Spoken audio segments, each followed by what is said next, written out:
Sa nalalapit na palarong pambansa, Batang Pinoy at Southeast Asian Games ngayong taon, umaasa ang itinuturing na long jump queen na si Elma Muros na maraming atletang Pilipino ang hahakot ng awards sa mga nasabing paligsahan. Ang kabuuang detalye sa ulat ni teammate Bernadette Tinoy.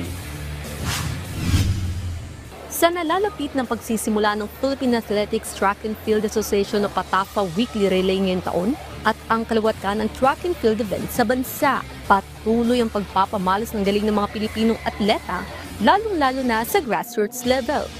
Sa panayam ng PTV Sports sa itinuturing na long jump queen ng bansa na si Elma Muros, sinabi niya na mas marami ng nahuhumaling na kabataan ngayon sa sport na athletics. Anya, resulta ito ng mas pinalawak na grassroots program ng PATAFA.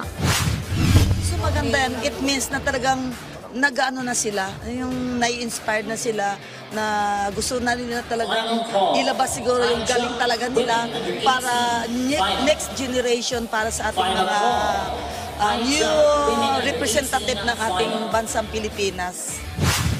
Binigyang diin din ni Elma na malaking tulong ang pagsali sa mga multi-sports event gaya ng palarong pambansa, Batang Pinoy at Philippine Athletics Championships. Bukod pa rito ang paglalaro sa collegiate at international competitions.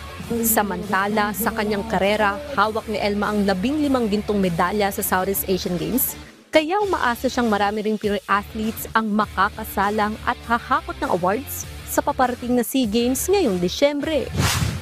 Sa mga kabataan na nag-i-aim din, nagaya namin na maging isang member ng national team, sige, go on kayo kasi ito yung chance no, na maipakita yung galing nyo at saka yung mga universities na kailangan ng mga scholarship na ibibigay sa inyo, gawin nyo na to kasi ang laking bagay para makatipid din yung magulang nyo at saka yung makabigay kayo ng karangalan para sa school, yung masuklian nyo at saka yung magbigay ng karangalan para sa ating bansang Pilipinas. Bernadette Tinoy para sa Atletang Pilipino, para sa Bagong Pilipinas.